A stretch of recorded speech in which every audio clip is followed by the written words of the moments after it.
ओम शांति। आज 23 सितंबर 2022 की मुरली से हम विशेष पॉइंट्स देखेंगे जिन पर आज सारा दिन हमें काम करना है।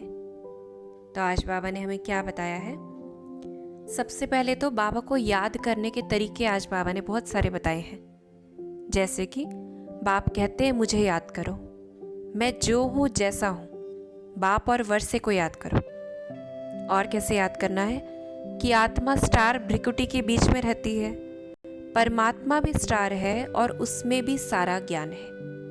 वह सत्य है, चैतन्य है, उनमें ही बुद्धि भी है, बाबा के अंदर भी बुद्धि है। ट्रुथ एक बाप को ही कहा जाता है और वो कैसा है जो सच बोलते हैं, सच खंड स्थापन करते हैं और नॉलेजफुल है। और बाबा ने आज अपने बारे में बताया कि वो कैसा है ही निराकार। गॉड फादर कहते हैं, उनका कोई फादर नहीं है, गुरु भी नहीं है। क्यों? क्योंकि वह सतगुरु है। और बाप कहते कि मैं आकर बुद्धि का ताला खोलता हूँ। तो आज हमें ऐसे बाबा को याद करना है। और भी बाबा ने हमें बहुत सारे पॉइंट्स दिए हैं कि उसे आज हम कैसे याद करें। तो बाबा ने आज हमें बताया कि तुमको समझाकर राज्य भाग्य देकर गया था। तो हमें याद करना है कि कल्प पहले भी बाबा ने हमें राज्य भाग्य दिया था। बाप को ही ज्ञान रत्नों का सागर कहा जाता है और वो कैसा है, आत्मा को बाप पवित्र बनाते हैं। और बाबा कहते कि अगर निश्चय बैठ जाए कि शिव बाबा से बेहद का वर्षा मिलता है तो ऐसे बाप से मिलने बगैर रह न सके। अगर निश्चय बैठ जाए कि शिव बाबा से बेहद का वर्षा मिलता है तो ऐसे बाप से मिलने बगैर रह न सके। तो आज हमें बार बार परम धाम में सूक्ष्म वतन में बाबा से मिलन मनाना है। और एक बाबा आज उल्हाना भी देते कि मैं तुमको स्वर्ग का मालिक बनाने आया हूँ, तुम नर्क के मालिक बनाने वालों को भूलते नहीं हो और मुझ बाप को भूल जाते हो। तो इसलिए आज हमें विशेष बाबा को याद की, बाबा ने जो पॉइंट्स दी हैं उसके द्वारा बाबा को खूब याद करना है। और बाबा ने हमें आज क्या होमवर्क दिया है, आत्म अभिमानी बनने के लिए हमें क्या क्या संकल्प करने हैं। बार बार इन संकल्पों को अंदर में दोहराना है। सबसे पहले बाबा ने कहा आत्मा इतनी सूक्ष्म है, वह सत्य है, चैतन्य है। कि हम आत्माओं का ओरिजिनल नेचर कैसा है, सत्य है, और हम कैसी है, चैतन्य है। आत्मा जब गर्भ में प्रवेश करती है तब ही चुरपुर होती है। गर्भ में पिंड बढ़ता है, जैसे झाड़ बढ़ता है वैसे पिंड बढ़ता है, परंतु उसमें कोई ज्ञान नहीं है कि उस पिंड में कोई ज्ञान नहीं है। और ऐसे ही खुद से बात करनी है कि भक्ति आत्मा करती है और ज्ञान भी आत्मा ही लेती है। आत्मा में ही मन बुद्धि है। पहले मन में अच्छा व बुरा संकल्प आता है, फिर बुद्धि सोचती है कि करूं या नहीं करूं। और बाबा ने पॉइंट्स बताई कि देह सहित जो भी कुछ है वो सब छोड़ना है। हमें खुद से ये बात करनी है कि देह सहित जो कुछ है वो सब छोड़ना है। आत्मा को ही बाप के पास वापस जाना है, कि सिर्फ मुझ आत्मा को बाबा के पास वापस जाना है। 84 जन्मों का पाठ कितनी छोटी सी आत्मा में भरा हुआ है। तो ये सोचना है, आत्मा ही पढ़ती है इन ऑर्गन्स के द्वारा। आत्मा को बाप ज्ञान देते हैं। आत्मा का काम है बाप से वर्षा लेना, देह अभिमान छोड़ना है। तो ऐसे ऐसे अपने से आज बातें करेंगे। और बाबा ने वैराग्य के लिए हमें पॉइंट्स बताई कि हमें इस दुनिया से वैराग्य आ जाए कि भल यहाँ कितने भी बड़े बड़े मकान 40 मंजिल के भी बनाते हैं तो भी स्वर्ग के आगे तो कुछ भी नहीं है। कि यहाँ का कुछ भी, यहाँ का कोई भी सुख, बाबा ने कहा स्वर्ग के आगे तो कुछ भी नहीं है। भल बहुत धनवान बड़ा आदमी भी बनते हैं, फिर भी रोगी बीमार तो होते हैं ना। तो कोई सोचे काश हम बड़े आदमी होते, तो बाबा कहते फिर भी रोगी बीमार तो होते हैं। और बाबा ने कहा कि अब हमें क्या करना है, सुख धाम और शांति धाम को याद करो, दुख धाम को भूल जाओ। क्यों? क्योंकि समझते हैं कि पुराना तो खत्म हो ही जाएगा। और इसके लिए बाबा ने कहा फिर कर्म इंद्रियों से अब कोई भी विकर्म करना मना है। क्यों? क्योंकि बुद्धि को राइट पथ मिल गया है। और जब किसी को राइट रास्ता मिल जाता है तो वो गलत रास्ते की तरफ नहीं देखता है।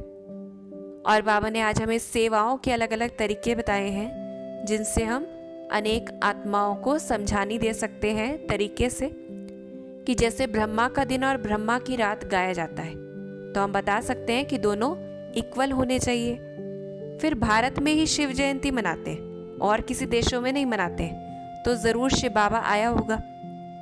और बाबा ने कहा कि पहले पहले किसी को भी समझानी देनी है तो एक बाप की देनी है और फिर लिखवा लेना है ताकि उसे पक्का रहे। और दूसरा बाबा ने कहा बड़े बड़े साधु संत वो मर जाते हैं और अगर वह ज्योति जोत जाकर समा गया फिर उनकी बरसी क्यों मनाते हो? ये हम पूछ सकते हैं युक्ति से कि अगर ज्योति जोत समाया या किसी के लिए कहते हैं स्वर्ग चला गया तो फिर उनकी बरसी क्यों मनाते हैं? फिर बाबा ने कहा भ्रिकुटी के बीच अगर कोई बड़ी चीज होती यानी आत्मा कोई बहुत बड़ी होती तो ट्यूमर हो जाए। कि बाबा रमणीकता से कहते कि बुद्धि में अगर कोई बहुत बड़ी चीज हो जाए फिर तो ट्यूमर हो जाए, तो ऐसे आत्मा तो छोटी सी ही है। और ब्रह्मा को हमेशा बड़ा बूढ़ा दिखाते हैं। इस पे भी हम समझा सकते हैं कि और कोई भी ऐसा देवता नहीं है जिसे बुजुर्ग दिखाया जाता हो। और बाबा ने आज हमें खुशी की बहुत सारी पॉइंट्स, खुशी की खुराक दी है। सबसे पहले बाबा कहते तुम बच्चों को पुरुषार्थ कराने वाला एक बाप है, अब सम्मुख सहायक है। तो हमें सदा याद रखना है कि हमें पुरुषार्थ करवाने वाला स्वयं भगवान वो हमारे अब सामने है। तुम बच्चे जानते हो बाबा आया हुआ है। सिर्फ हम ही हैं जो जानते हैं कि हमारा बाबा आया हुआ है। और बाबा ने कहा कि तुम बच्चों ने तो जान लिया है। और हमने क्या जाना है? आत्मा और परमात्मा का रूप क्या है, कि मनुष्य तो इसमें भी भटक रहे हैं अभी। और बाप ब्राह्मण बच्चों से ही बात करते हैं, तो हम कितने वो लकी बच्चे हैं जिनसे भगवान स्वयं बात करते हैं। और बाबा ने कहा तुम त्रिकालदर्शी बने हो, कि हम इस समय तीनों कालों का ज्ञान हमें है। और बाबा ने कहा अब बाप द्वारा बुद्धि को अक्ल मिली है, राइट पथ मिला है, बुद्धि का ताला खुला है। अब तुम कौड़ी से हीरे जैसा बने हो। तो हम इसको महसूस करें कि हम कौड़ी से हीरे जैसा बन गए हैं। तुम रियलिटी में पावन बनते हो। बाबा ने कहा तुम रियलिटी में पावन बनते हो, तुम थोड़े पति दुनिया में जन्म लेंगे। तुम्हारा यह अंतिम जन्म है, पवित्र दुनिया में जाने वाले हैं। इस पढ़ाई से तुम नई दुनिया के मालिक बनते हो। तो हम इस खुशी में रहे कि अब अंतिम जन्म है और अब हम नई दुनिया के मालिक बनते हैं। और बाबा ने कहा हम रूहानी यात्रा करते हैं, कि और कोई इस दुनिया में ऐसा नहीं है जो रूहानी यात्रा करता हो, सभी जिस्मानी यात्रा करते हैं।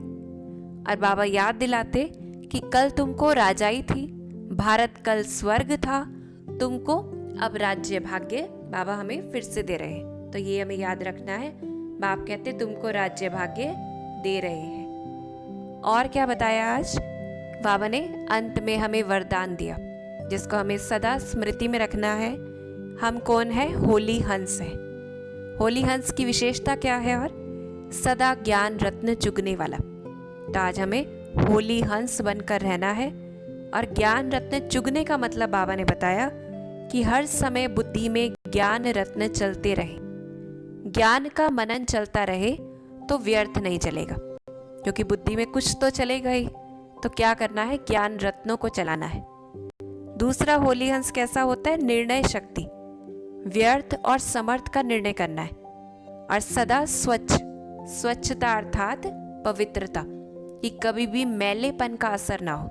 बाहर में बहुत सारी चीजें मैली मैली हैं, लेकिन उसका असर हमारे ऊपर नहीं हो, क्योंकि हमारे पास निर्णय शक्ति है।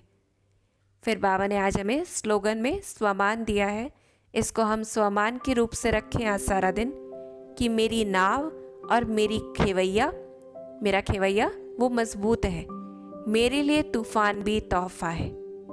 मेरी नाव और मेरा खेवैया मजबूत है, मेरे लिए तूफान भी तोहफा है। तो आज हम कोई ना कोई एक पॉइंट चूज करें या सभी पॉइंट्स थोड़ी थोड़ी देर के लिए करें, कुछ पॉइंट्स करें। ओम शांति।